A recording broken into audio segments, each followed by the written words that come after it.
Welcome everyone, Alex Tabarrok here. Today I want to talk about corruption, but I want to do so not through the lens of theory, but through the lens of a single searing example. This example will show us how all-pervasive corruption can be in a developing economy. We'll then go on to draw a few general lessons about how corruption breeds corruption. Corruption can become a self-fulfilling prophecy or a corruption trap difficult to get out of. And we'll then talk about briefly the relationships between justice, individual rights, and development. I'm going to draw my example from Katherine Boo's excellent book, Beyond the Beautiful Forevers. Boo spent 4 years living and researching in Anawadi. This is a slum in India. It's outside the Mumbai airport.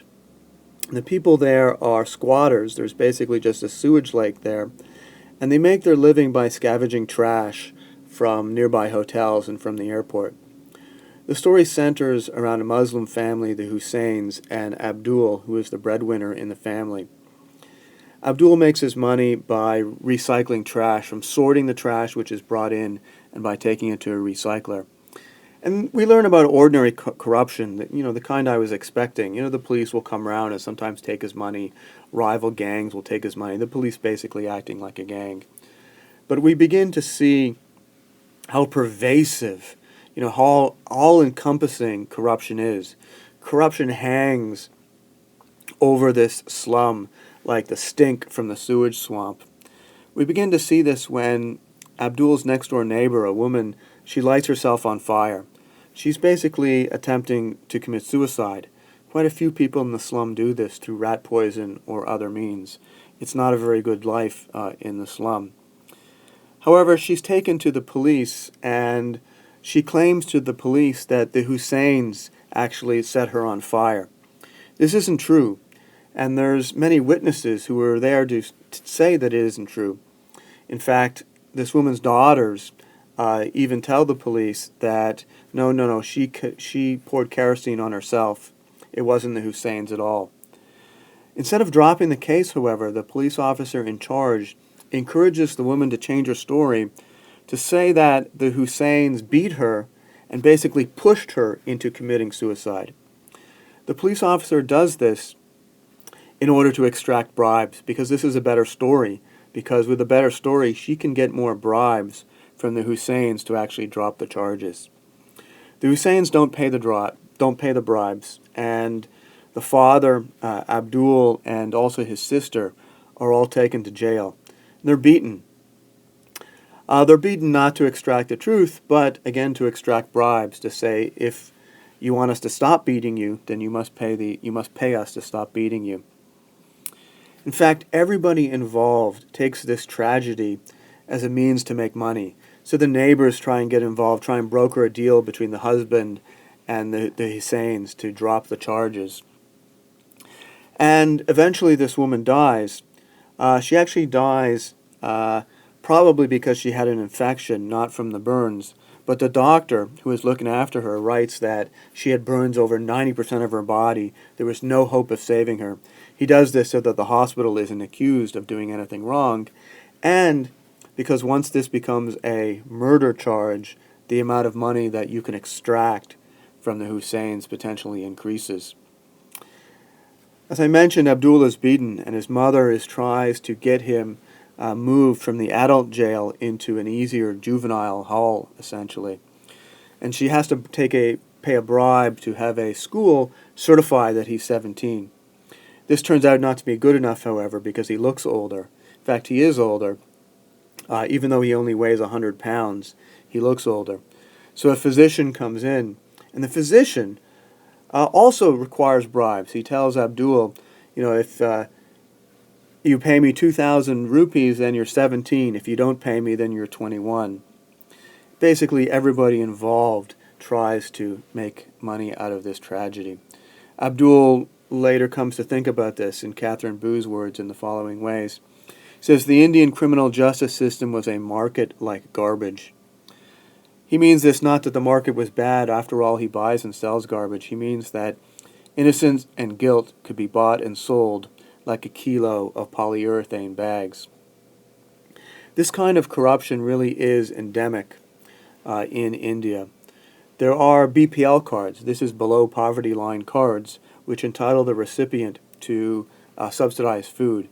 But it's estimated that in India, only a quarter to a half of India's subsidized food is actually stolen. Is through corruption, richer people end up with these cards, and the poor people even can't even get the government to give them a card. As usual, the rich are the few people who benefit from corruption. So they come to talk about raising this slum, of pulling down these buildings and pulling down the slum and putting up buildings. And a compensation scheme is set up or discussed in which the slum dwellers will get new apartment buildings, small but new apartment buildings. And what happens, of course, is that the rich come in and they get certificates that they've always lived in the slum, and they're the ones who end up getting the new apartments. So this kind of thing is just all-pervasive and endemic. What kind of lessons can we learn from this?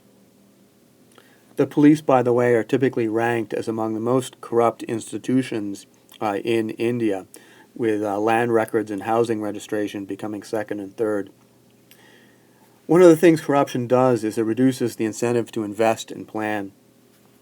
What happens every time the Husseins get ahead, even a little bit, that just becomes a signal to take advantage of them, to reach into their pockets, to steal from them, to extract bribes from them. So as soon as anyone rises above, as soon as anyone gathers any wealth at all, this simply becomes an incentive and a signal to try and get something on these people and to take from them. So in a situation like this, there's no incentive to invest or to think about the future or to plan or to have long-term contracts, because everything is so uncertain. Even if you succeed and you get ahead, it can be taken away at a moment's notice by these corrupt institutions.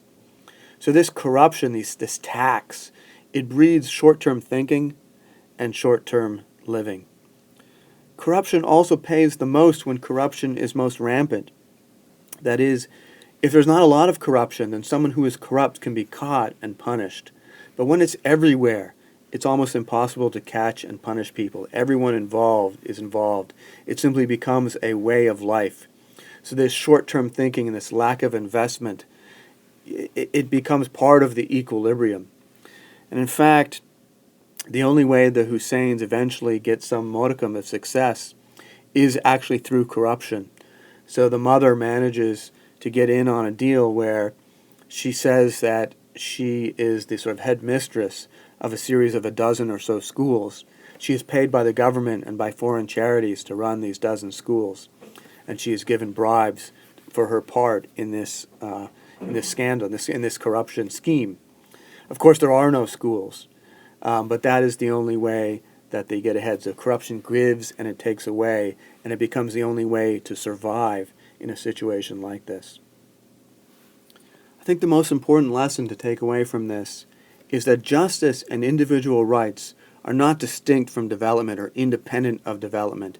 Instead, justice and individual rights are required for development, are even constituent of, in part, development.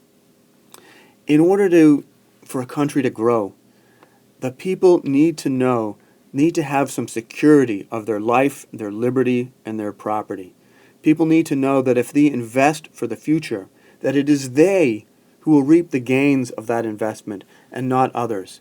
People need to know that their lives, their liberty, and their property are not up for grabs, cannot be taken from them at a moment's notice based upon whims. People need to know they have some security in order to invest for the future. Notice that in this view, justice is not primarily about punishing the guilty.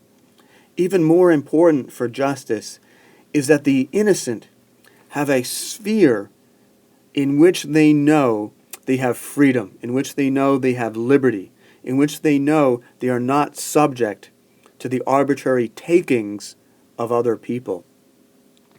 This is why justice and development actually go hand in hand. This is why the Western economies tend to do well both on development and on civil liberties, the freedom to speak out, on property rights, and so forth. All of these other elements are constituent of and are part of what is required for development. This is why liberty, justice, and development actually walk hand in hand. Thank you.